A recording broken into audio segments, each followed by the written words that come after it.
السلام عليكم ورحمة الله تعالى وبركاته. اللهم صل وسلم وبارك على سيدنا محمد وعلى آله وصحبه وسلم أجمعين آمين. ازيكم حبايبي واخواتي في الله، عاملين ايه؟ يا رب تكونوا بخير.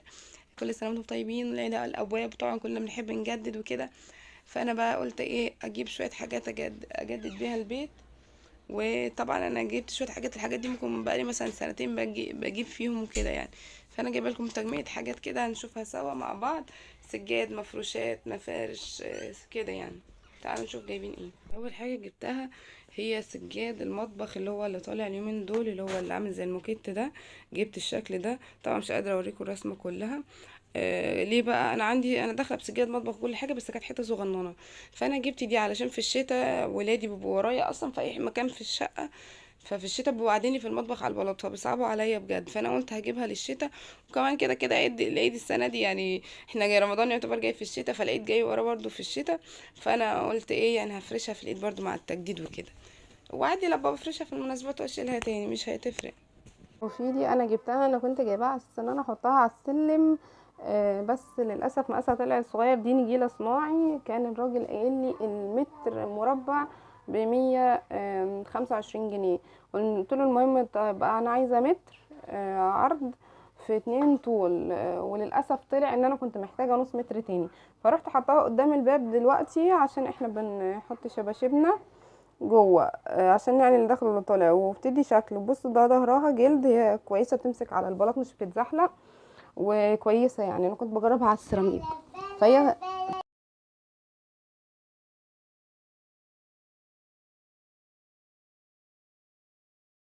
بس صراحه انا جبتها منه ب200 لانها كانت جاهزه. و قلت له يعني دي مش رضي يقص لي، قال لي خدي دي مترينها على بعض. هي كانت الطول اقل من مترين والعرض ايه ازيد عن متر شويه. فمن هنا خدتها على 200. قلت له هي اخري فيها 200، ده كمان مش مظبوطه، ناحيه رفيعه وناحيه ايه عريضه يعني. المقاسين في العرض مش قد بعض يعني، واحده معديه المتر وواحده مش جايبه متر. فقال لي خلاص تمام. وجبت الصغننه الجميله دي من واحد كان بيقف عندنا عند المبره ب10 جنيه. كنت انا واختي موجودين، كان في اشكال تانية بس هي دي عجبتني، الاشكال الورد وكده. وما لقيت لهاش مزدوجه. اختي بقى جابت اشكال تانية، اتنين شبه بعض كده، شكلهم حلو وسعرها حلو يعني. احنا كنا صعب علينا ان هو واقف كده فقلنا ننفعه يعني. الكلام ده كان تقريبا بقى لها سنتين، وقلت بقى اما اطلعها فريش انا كنت ناسيه. بس عايزه اقول لكم انها سميكه جدا وتقيله. و... وهي تقريبا دول يعني بيبقوا زي تستات كده في المعارض ومطلعينها، لان فيها بصوا الالوان اللي من جنب دي. فهي ايه طالعه يعني زي تستات كده. فهو بيبيعها زي بيشيلهم على بعضهم شروه كده، وهو بيبيعها ب10 جنيه. فدي برضو كانت سعرها كويس يعني. ايه بحطها قدام الكولر اي حاجه يعني. لا بس هي شكلها عجبني، قلت ممكن تتحط زي تحفه، هي شكلها جميل قوي يعني. جايباها برضو يعني ان هو ان انا اشتريها، لا انا جايباها يعني زي أنا بنفعه يعني. هو صعب عليا فقلت انفعه بس يعني، مش اكتر. كانت 10 جنيه مش حاجه يعني. جبت دي. انا كنت جايباها من سنتين او ممكن من 3. كان عليها عرض ايام ما كنت بشتغل في الحاجات دي، ومش عارفه كانت ب290 ب300. هي كانت حافظه ظهرها دوتس كده. بس يعني شفت بقى الدوتس والحاجات دي، حاسه ان هي اي كلام، عشان كده كان عليها عرض. في حين انا كنت جايباها اصلا ب290 او 300. في حين ان كان اصلا عليها عرض، قصدي بتتباع بره ب400 وب500. يعني اقل سعر شفته لها بره كان 400 او 450 كمان. بصوا هي ناعمة جدا. بس مش عارفة هو الكاميرا مفتحها لي يمكن عشان الإضاءة. هي ظاهرة عندكم انتوا هنا سيموني، لكن هي بينك بفوشيا. يعني بصوا في درجات منها كده.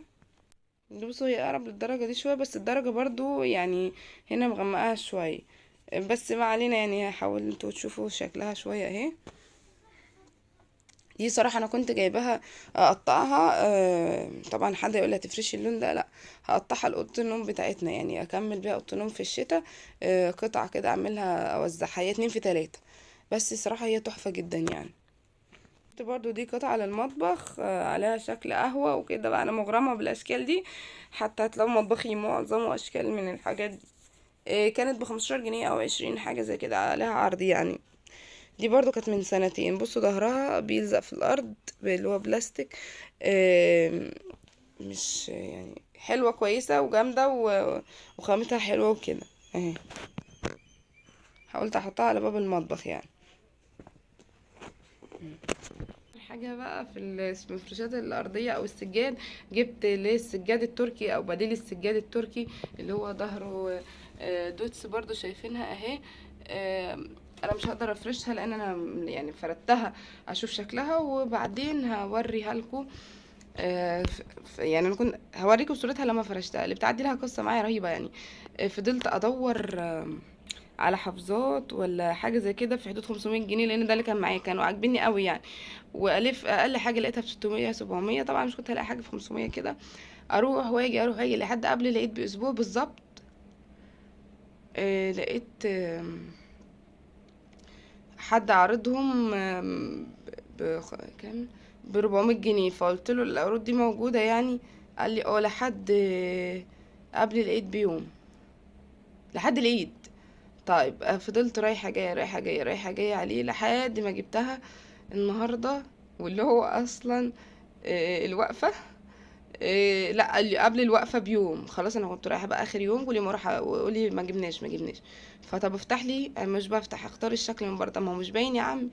قال لي لا هو كده. فاخترت الشكل عشوائي وبيفتحوا من جوه. بعدين بيقول لي ايه ده انت كنت عايزه فيه اخضر؟ قلت له اه. قال لي بصي، قلت له دي ارزاق ونيات سبحان الله. يعني انا كنت زعلانه بقى وقلت بقى اخدها وخلاص، عشان انا مش هفضل رايحه جايه، اما مش هاخد حاجه وهمشي. انا كنت عايزه حاجه زي كده للركنه الجديده بس، يعني افرشها في المناسبات والاعياد وكده وخلاص يعني. هي نوعها لبات مش قطيفه. قلت مش هتفرق مع القطيفه التانية، مش قد كده برضو، مع الغسيل هتتهلك. هبقى اوريكم شكلها بس برضو وهي مفروشه بقى تحفه. تعالوا نشوف بس جبنا ايه تاني. طبعا بقى الصيف داخل علينا والناموس والقرف، فقلت اجيب ناموسيات. جبت واحده لبني وواحده بامبي او بينك، يعني اللي هي نوع الطوق ده. دي هعلقها في اوضه الاطفال. وجبت لنا احنا طبعا احنا كمان اللي هي مش عارفه هي طالعه لونها سيموني ليه كده.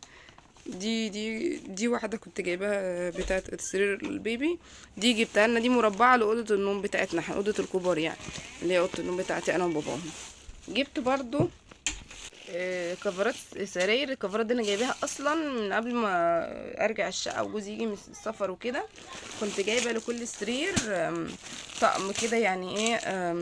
هو الحافظه اللي هي ده حافظة سرير او كفر سرير، عشان مثلا العرق الترشيح كده. ومع 3 من دول، واحدة خدادية واتنين اعملها هفصلها انا للمخد عشان العرق. جبت ده بينك للبنت وده لبني للولد، والفوشيا بتاعتنا اهي، والمفرش بتاعها اهو. الاسعار تقريبا كان كل حاجه يعني المقاس 160 ب160 ومقاس 120 ب120 كده يعني. انا كده خلصت ايه بقى المفروشات اللي هي بتاعت السجاد والسراي. في بقى حاجة تانية، جبت شوية قماش برضو عشان هعمل معاكم شغل جديد وحاجات جديدة يعني. جبت بقى كنت بشتري شوية قماش، وبعدين شفت دي كنت بجيب مش قماش بقى، لا شرايط للستارة عشان الستارة باظت برضو، هوريكم هصلحها ازاي. ولقيت دي عند الراجل كان بيقول ب25 جنيه تقريبا. جبت 2 ماشي. دي لونها المفروض اللي هي كافيه. كنت عايزه اجيب اخضر بس لقيت الاخضر هناك مش حلو، والكافيه يعني ايه حلو. ولما جبته كده وجربتها لقيتها لايقه. في دي بقى اسمها كاتش دريم، لو تعرفها، بتاعت الاحلام والكوابيس. بس شكلها حلو قوي، كيوت قوي. بس انا مش حاساها حلوه قد كده يعني، حاسه موريش افضل. فممكن برضو ابقى اعمل لها خيوط هنا واعمل لها الريش وكده. دي جبت منها واحده، انما دي جبت 2 للستار. دي جبت واحده دي تعليقه في نص الصاله اصلا يعني كده، او علقه في اي حته. معموله انها تتعمل زي دي، بس حسيتها طويله ورخمه قوي، شكلها مش هيبقى حلوه، تبقى ضخمه يعني. حتى لما جيت جربتها فعلا لقيتها مش حلو. دي برضو دي كانت خدناها على 50 60 حاجه زي كده، مش فاكره، كانت غاليه. ده كان بيقول ب75 الواحده يعني. جبت بقى قماش فرن ده. جبت منه لونين، نص ونص، نص متر ابيض ونص متر اوف وايت، عشان اعمل منه مفارش ومخدات وحاجات زي كده. وجبت ايه تاني، جبت القماش ده اللي هو اللي طالع موضه، اسمه ايه ده، الجلد المقلوب بس مشبح. ده مشبح بقى ماشي. هي عشان ده اخضر مش باين فيه. وهنا ده اهي. جبت برضو نص متر من كل حاجه. دي هعمل بيها مخدات معاكم وهوريكم هنعملها ازاي، تجديدات يعني. وجبت جبت بقى شويه السوسته ب5 جنيه عشان اعمل بيهم يعني، بس لو هتجيب كميه بيديك اقل.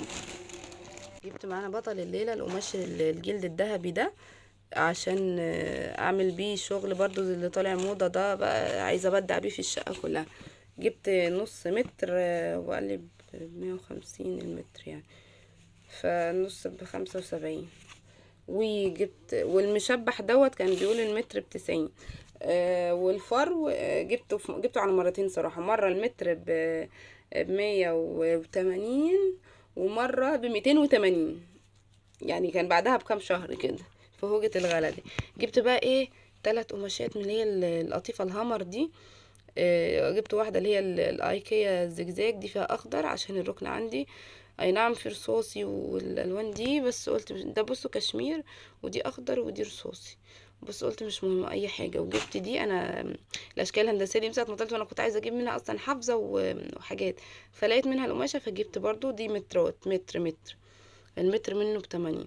ودي اللي هي برضو كنت عايزه اجيبها اسود ما لقيتش الا الشكل ده اللي هو الايكيا، فجبتها برضو عايزه اعملها يعني ايه، يا هعمل مفرش يا سجاد يا اي حاجه هعمل، هنشوف برضو في الاخر هنعمل ايه يعني. الخيط المكرمية دوت جبت منه 3 الوان، ابيض واخضر ولون تالت كده اللي هو لون جملي، عايزه اعمل منه تعليقه كده وان شاء الله هنعملها سوا على القناه في البيت يعني. اصل انا جيت اجيبها قالوا لي 800 جنيه، فانا انصدمت. فدخلت على الجروب كده بتاع مكرميه وكده، قالوا يعني كل واحده هتحتاج مثلا يجي بكرتين او لفتين، فالمهم اللفتين قطعوا معايا نص كيلو يعني، فاهمين؟ لو كمان والله اقل من لفتين يعني، انا جبت لفتين جبت بزياده، فنص كيلو ب60 جنيه يعني. انا لو هجيب تلاتة في 6 ب18 يعني 180، مش مكمله 200 جنيه. وجبت انا عاوز فرع خشب شجر هعمله انا.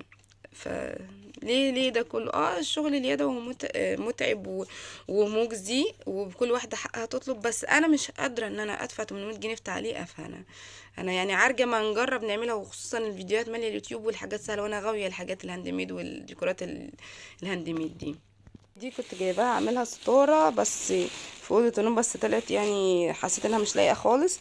بصوا هي درجات هوريكم صورتها برضو، فمش نافعه. ودي ستاره اوضه النوم، ده جبت لها الشرايط دي كان المتر ب10، جبته مع الحاجه بتاعته اللي هي دول.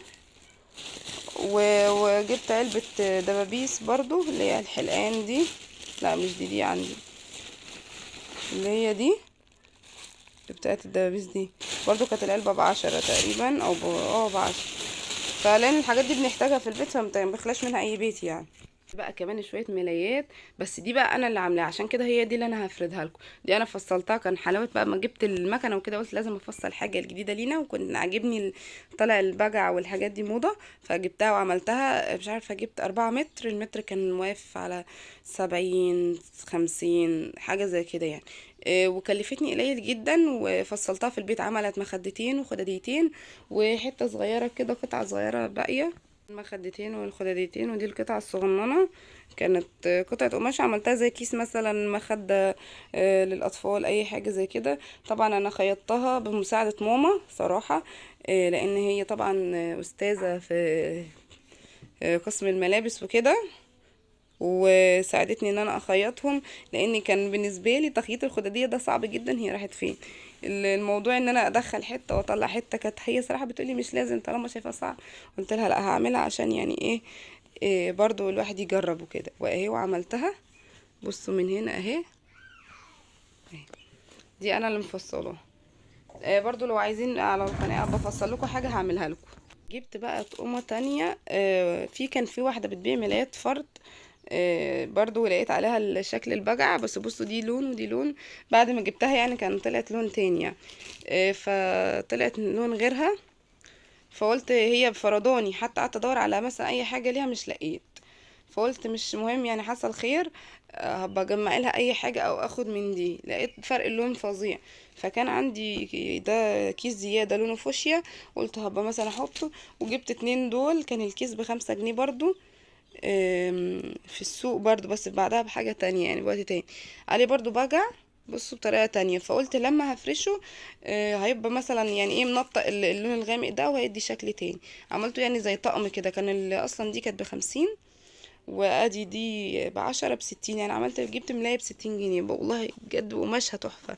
هي كمان دي بكرانيش اللي عجبني، انا بحب الحاجات المكرانيش دي. بس برضو الرسمة مقربة لها، مش نفس الرسمة بس مقربة لها يعني. بصوا فيها بجع برضو احمر وبينك وكده. طبعا مش عايزه احرق لكم رسومات، طب بوريها لكم بقى ايه وهي مفروشه اهي.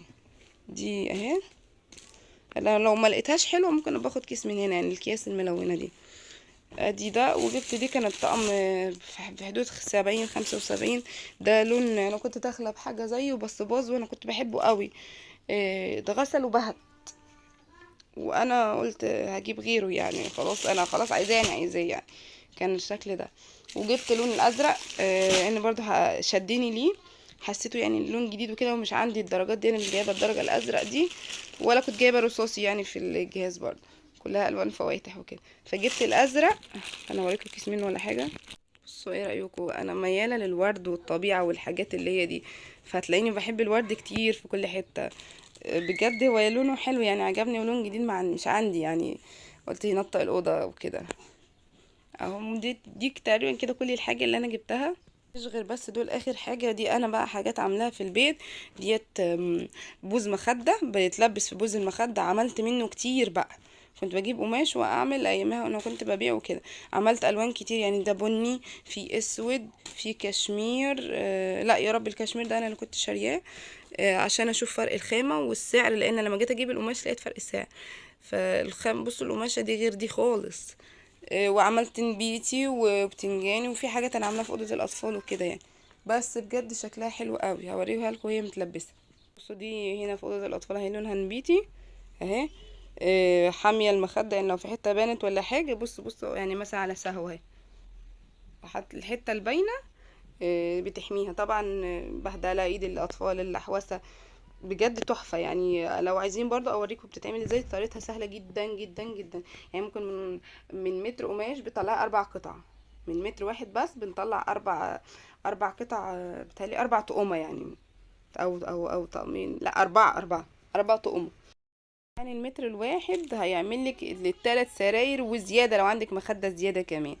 فبجد طريقتها سهلة، والله الحاجات دي عملية جدا يعني، خصوصا المخدات الفايبر بتاعت اليومين دول، ان مش فيها القطعة الغامقة دي. اي نعم شكل المخدة على بعض احلى، بس دي بقى حلاوتها انها بتتفك وتتغسل، فخلاص بقى يعني احنا عايزين ايه. انا كده يعني، عشان مش عايزه اطول عليكم، اكون خلصت الفيديو بقى. اتمنى يكون عجبكم واستفدتم منه، وشاركوني بقى رايكم في الاسعار، وفي الحاجات حلوه ولا لا، في حاجه مش حلوه او غاليه عليا. ولو عجبك بقى الفيديو حطي لايك، واشتركي في القناه اول مره تشوفيني، وفعل زرار الجرس عشان يوصلك مني كل جديد. واستنوني في فيديو جديد. كل سنه وانتم طيبين. السلام عليكم ورحمه الله تعالى وبركاته. واي استفسار تحت امركم في الكومنتات. سلام.